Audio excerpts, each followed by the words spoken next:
중중중.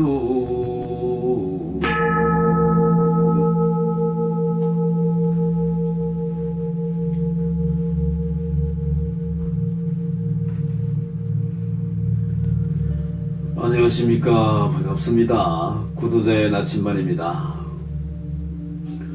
오늘도 옥황상제라는 신에 대해서 궁금증을 좀 더 풀어보고, 이 어른이 현상계와 어떻게 연결되어서 이 현상계를 위해서 어떤 관여를 하시는지와 어떤 일을 어떻게 보시는지를 알아보도록 하겠습니다. 이 어른을 접신해 보고 느낀 점이 있다면, 열애가 아니시라고 본인을 소개하셨지만 어른 중에 어르신이라는 것을 실감하지 않을 수가 없었습니다. 현상계를 비례하자면 세상에서 가장 인자하신 할아버지처럼 느껴졌습니다. 아이들의 어떤 투정도 다 들어주시는 그런 분이라고 소감을 말씀드릴 수 있을 것 같습니다. 원시의 시기에 때묻지 않은 삶을 사시다가 제일 처음으로 하늘에 올라오셨다는 분인 만큼 오랜 세월이 지나면서 후대의 도인들과의 접신으로 인해 알려지고 추앙하는 단체들이 여러 개가 생긴 것이라고 하십니다. 이 어른은 잘못 결집된 종교 단체들로 인해 그것을 믿는 분들이 점점 사악해지는 것이 안타깝다고 말씀하십니다. 인간이 예와 덕을 중히 여기지 않고 재물과 명예를 사냥하는 사냥꾼처럼 사람들을 모아놓고 그것을 취하는 것이 얼마나 큰 죄인지를 모르고 있다고 안타깝다고 말씀하십니다. 하늘을 빙자해 사리사욕을 한없이 채워가는 단체들도 머지않아 사람을 속인 죄가 얼마나 무서운지 알 것이라고 하십니다. 어느 종교 집단의 교주는 그 교주의 잘못된 설교를 세상에 알림으로 인해서 지옥에 있다고 기등을 해주십니다. 수천 년 동안 인간 세상이 더욱 사악해진 원인이 불량한 종교 집단이 만들어진 것이 그 원인이라고 하십니다. 그런 집단의 교주는 하늘 어디에도 없는데 믿음이란 명목을 내세워 주인 없는 단체를 끌고 가다 보니 사악이 사악을 낳고 이제는 하늘에 올라오는 사람이 없고 아래쪽에 정신병자들이 점점 늘어난다고 하십니다. 연약한 촛불들이 어찌 강한 태양을 산출하겠습니까? 안다는 것에 가려져 지각의 자양분을 잉태하지 못하면 사악한 학문이 발전하여 재물을 목적으로 성장하게 될 것이며 그 재물로 인해 타락하는 종교가 될 것입니다. 종교인들이 사악하면 영적인 장님이 됩니다. 그 장님은 촛불을 지킬 수는 있으나 활용할 수는 없습니다. 자, 그럼 오늘 공부는 지난 해의 마지막으로 소승이 옥황상제 어른께 질문드렸던 내용이 이러했습니다. 언젠가 소승이 듣기로는 옥황상제 어른이 중국의 신이고 중국에서 제일 높은 신이다 라고 들은 적이 있습니다만 하고 말씀드렸더니 이렇게 답을 주십니다. 아닙니다. 저는 전 세계를 돌보고 있습니다. 여여부동한 시공간에 이곳 저곳이 어디 있겠습니까? 있다면 상상을 만들어내는 인간들 머릿속에 있겠죠. 라고 하셨습니다. 그 다음 소성이 이렇게 또 질문 드려봅니다. 그럼 어른께서 보시는 종교관은 어떤 것이며 각 종교들의 장단점을 어떻게 보시는지 궁금합니다. 라고 질문 드렸더니 이렇게 답을 주십니다. 종교가 이런 식으로 나간다면 망한다고 봐야지요. 사리사욕에 눈이 멀어 있는데 안 망할 리 있겠습니까? 일부 종교인들은 올바른 신교사들이 있다고 봐야죠. 1000명 중에 5명 정도는 있다고 보고 있습니다. 그걸 믿는 사람들은 좀 착하다고 봐야죠. 일부 종교를 믿는 사람들은 좀 사악합니다. 종교를 믿는 것이 문제가 아니라 믿음이 잘못된 믿음을 믿으니까 사악을 낳는 것입니다. 라고 하셨습니다. 그 다음 소송이 이렇게 또 질문 드려봅니다. 그렇습니까? 참으로 부끄러운 일이라고 생각합니다. 그런 것까지는 부처님께 여쭤보지는 못했습니다만 옥황상제 어른께서 소성이 몸담고 있는 불교를 어떻게 보고 계시는지 궁금합니다. 라고 말씀드렸더니 이렇게 답을 주십니다. 불교뿐 아니라 일부는 열애가 됐다 하더라도 그걸 놓지 못하고 자기가 따로 나가서 세를 규합하는 경우가 있는 것입니다. 이런 분들의 말씀은 좋은 건 있사오나 틀린 것도 많습니다. 한마디 한마디 신중을 안 한 것도 많지요. 이런 분들은 좀 욕심이 많다고 봐야죠. 사리 사욕이 강하고 물욕이 있으니까 어느 신생단체의 교주는 자기를 무조건 믿으라 하는데 이건 아니거든요. 하늘의 신들이 얼마나 많은데 무조건 자기 하나만 바라보면 모든 것이 다 해결된다는 말을 하는데 그거는 아닙니다. 라고 하셨습니다. 그 다음 소승이 또 이렇게 질문 드려봅니다. 우주적인 차원에서 보면 잘못된 것이 분명한데 이런 분은 하늘에서 어떻게 계십니까? 라고 질문 드렸더니 이렇게 답을 주십니다. 하늘에 없습니다. 라고 하셨습니다. 그 다음 소승이 또 이렇게 질문 드려봅니다. 그렇다면 이분은 이름이 열애이지 열애의 단계까지 들어가지 못하고 낮은 상태에서 머물러 버린 영혼 같은데 인간으로 육화되어 내려왔습니까? 라고 질문 드렸더니 이렇게 답을 주십니다. 아닙니다. 지옥에 계십니다. 그러니까 주인이 없는 신을 믿어봤자 주인이 없으면 어떻게 되겠습니까?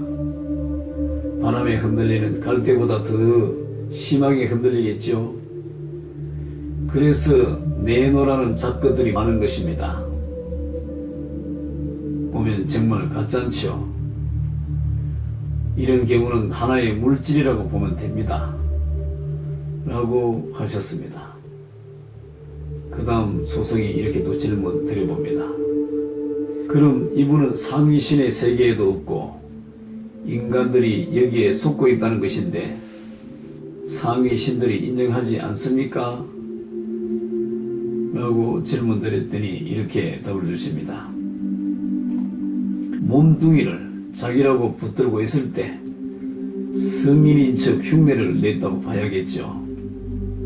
스님께서 쓰신 책을 많이 이용했다고 보면 됩니다. 라고 하셨습니다. 그 다음 소승이 또 이렇게 질문 드려봅니다. 네, 그렇습니까?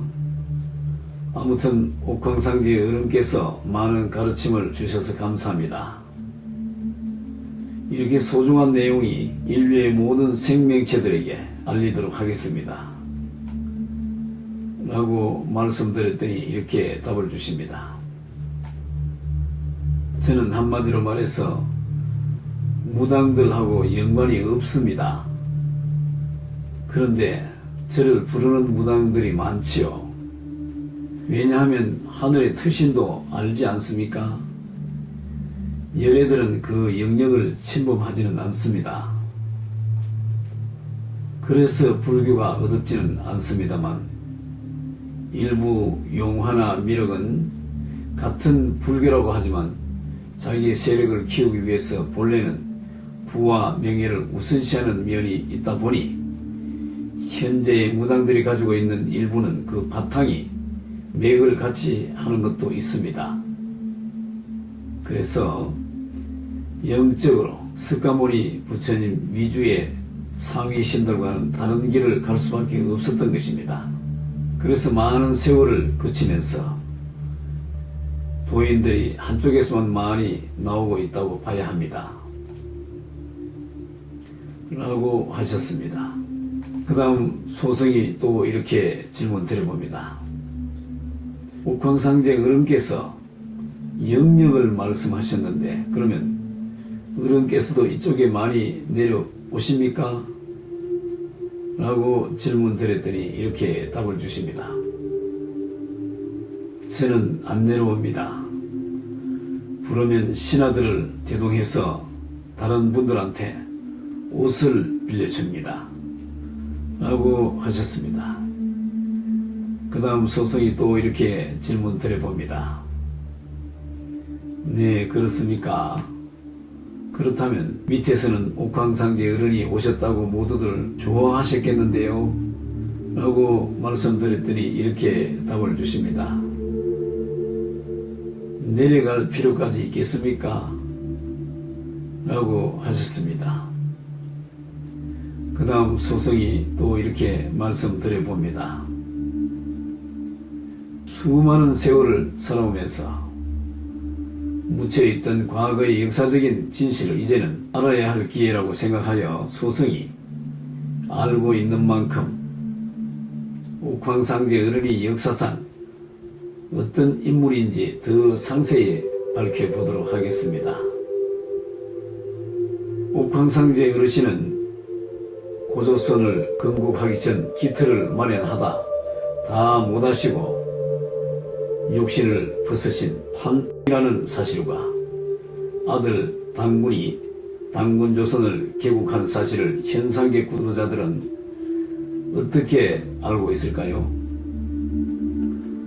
이 사실을 처음 공표하는 만큼 순복자들의 관심이 클 것으로 봅니다.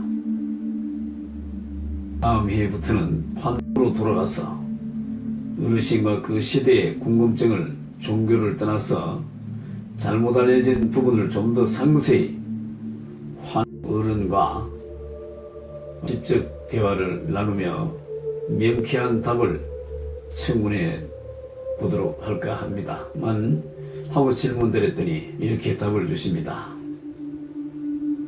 답은 다음 회에 하도록 하겠습니다. 시청해 주셔서 감사합니다.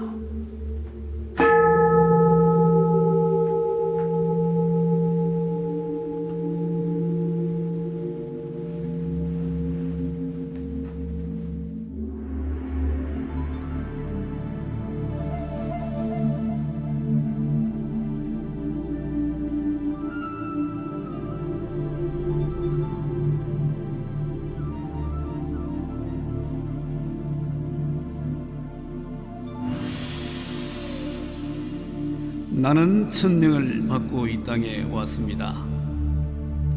벗어날 수 없는 이 천명이 무엇인가를 깨달아 어기는 바가 없게 할 것입니다. 이 세상은 배움터입니다. 배우는 동안에 부귀영화만을 누리려는 것은 부질없는 생각입니다. 그런 생각에 젖어 있는 나는 장래를 기약할 수 없습니다. 나의 생명은 영원한 것, 영원히 살기 위한 공부를 하며 육신은 잠시 빌려입은 옷깃일 뿐이며 찬란해 보이는 이 형상세계의 모든 것은 공부 도구일 뿐입니다. 공부를 하기 위해서는 이들을 소중히 여겨야 하지만 그것에 집착하여 즐기고만 있어서는 안 됩니다. 이 세상 모든 것은 나를 위해 존재하는 것이니 나는 천지의 중심입니다. 이 천지는 내 것이며 나 또한 천지의 것입니다. 공부를 다 마쳤을 때 천명을 다한 것이며 천명을 다했을 때 모든 고통의 굴레에서 벗어나 영원한 안락을 누릴 것입니다. 내 앞에는 이 극락이 기다리고 있음이니 나는 그곳을 향해 가야 합니다. 불법성은 나의 기둥이며 법보하 삼신은 나의 생명줄입니다. 부처님, 당신이 나의 근본임을 잊지 않겠습니다. 부처님, 당신이 나의 모든 것을 다 한다는 것을 잊지 않겠습니다. 부처님, 일체 현상이 다 당신의 나툼임을 잊지 않겠습니다.